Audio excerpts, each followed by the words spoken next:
1976 inta aan dagaalka Itoobiya la gelin ciidanka xoogga dalka Soomaaliyeed iyo dawladda qaybaheeduna waxay markaa marayeen heerarkii ay ugu xoogga badnaayeen. diyaarad yar oo dalxiis ah oo dalalka Yurub laga leeyahay ayaa si fasax la'aan ah u soo gashay hawada Soomaaliya dhanka Djibouti xiga. diyaaraddu waxay ahayd kuwa dadka lacagta leh ay kireystaan, waxaana soo kireystay gabar reer Yurub ah iyo ninkeeda, 2 milxiis oo la socda, duuliyaha iyo kaaliyihiisa. 6 qof oo kaliya ayaa diyaaradda saarnaa. dadku sida la sheegay waa dad maalqabeena ah oo lacag leh, dalxiis aroos oo bishoodii ugu horeysay ku jira, waxayna u dhasheen dalalka Scandinavian-ka.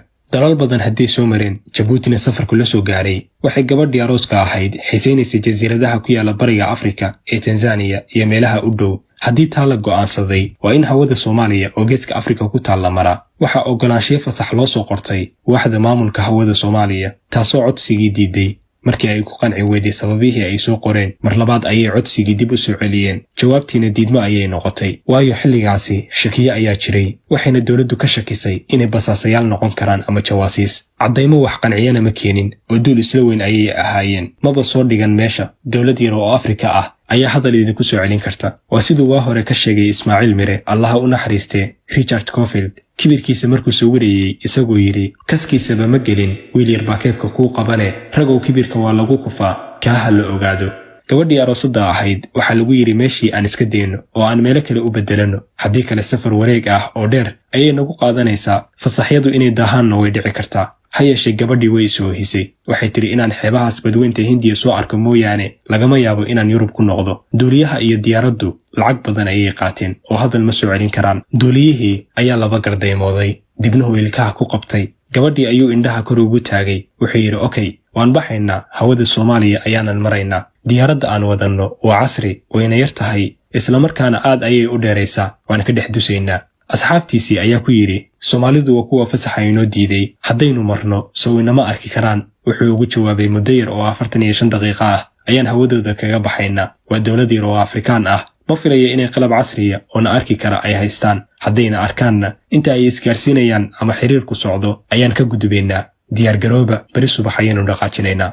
subaxii dambe ayuu duuliyihii diyaaraddu furaha ku wareejiyey. Djibouti ayuu ka soo kacay. daqiiqado kadibna hawada Soomaaliya ayuu soo galay. markiiba raadaarkii Berbera ayaa diyaaradda ku qabtay. waa lala hadlay, maxaad tihiin? hawo qaldan ayaad soo gasheen, dib u noqda. ha yeeshee duuliyihii ma jawaabin. dhowr goor haddii la hadlay uusanna wax jawaab ah bixin, soona dhaafay carrigaasi. waxaa mar kale diiradda saaray raadaarka Buulo Barde oo isna mid casriya ahaa. waxaa kaloo arkay raadaarka garoonka ciidamada cirka ee Balidoogle.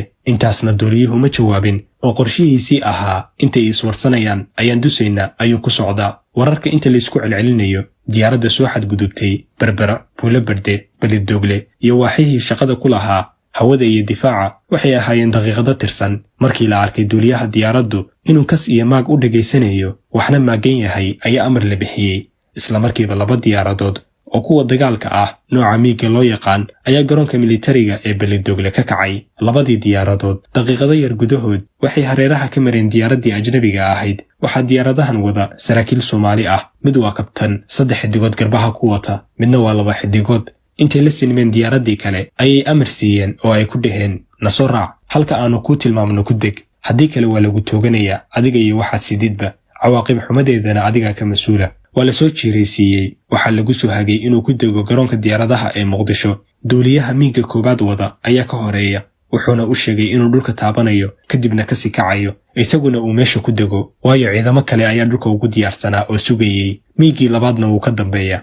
duuliyihii Soomaaliga ahaa intuu baalasha raariciyey oo dhulka si fudud u taabtay ayuu ka sii booday. ilbiriqsiye isku dhow ayay 2dii miig garoonka dhanka Afisiyone korkiisa u dhaafeen, iyagoo 2 dhinac badda iyo bariga u kala baxay, welina isha ku haya diyaaraddii la soo qabtay inay si nabada u degtay. ha yeeshee aadane waa yaabe, waxaad mooddaa duuliyaha diyaaradda yari inaan weli isdhiibin. waxaana ka guuxaysay maankiisa, sidee adigoo nin reer Yuruba dawlad yar oo Afrikaan ahi kuu celin kartaa? isaguna intuu cagta dhigay ayuu isla markiiba kor u kacay oo dhanka badda u xawaareeyey, isagoo malaha isleh xagga badda ayaad xuduuddooda dhaqsi uga bixi kartaa. laakiinse waa hubantay inuu xisaab qaldan isku dhufsaday. Soomaaliyana warkeedu uu ku yaraa.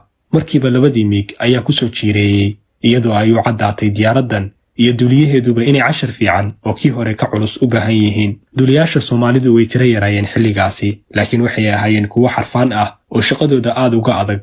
duuliyihii miigga koowaad waday ayaa diyaaraddii la soo sinmay dhinaceeda inta uu ka soo dhowaaday. isagoon la hadlin ayuu hal gantaal ku sii daayey, wuxuuna ka mariyey qaarka hore korkiisa meel wax yar u jirta. juuqna uma dhihin oo lama hadlin. ma hadal baa jira. diyaaraddii intay ruxantay ayay xitaa saacadaheedii isku dhex yaaceen. gaaladii saarneedna matag iyo qaylo ayay ku waasheen. markaasuu duuliyahoodii miyiirsaday. degdeg ayaan u degaynaa ayuu ku hadaaqay. markiiba garoonka ayuu halhaleel ku soo noqday oo si edabsan ugu soo degay. halkaas ayaa ciidamadii ku sugayey diyaaradda ka soo dejiyeen, dhammaantoodna xabsiga loo taxaabay. wakiil Soomaali ah oo dawladahaas howlahooda u qaban jiray maadaama aysan safaarad lahayn ayaa ugu yimid meeshii lagu xiray. ciidamadii nabadgelyada ayaa waraysiyeelo sameeyey. waxaa loo soo saaray codsiyadii ay soo gudbiyeen iyo jawaabihii laga bixiyey, digniintii ay siiyeen raadaarada Berbera iyo Buulo Berde, dhammaan markhaatiyadii iyo howlwadeennadii. kadibna maxkamad degdeg ah ayaa loo gudbiyey. maba aysan inkirin. wuxuu duuliyihii si cad u qirtay inuu u bareeray inuu hawada soo galo, mana aanan islahayn buu yidhi. dawladdan yarta ah ee Afrikaanka ah ayaa qalab haysata casriya ama idinsoo qaban karta, laakiin aad iyo aad ayaannu Soomaaliya ugu soo qaldannay, sidaasna marna ma aanan moodayn, ayuu ku jawaabay. maxkamaddu waxay ku xukuntay xarig iyo ganaax duuliyaha iyo shirkaddiisaba. kharashkii diyaaradihii miigaga ahaa ay ku kaceen ama ku howlgaleen, qiimaha gantaalka lagu riday, dhammaan kharashaadkii kale iyo inay meesha ka yimaadeen ku noqdaan ayaa lagu xukumay.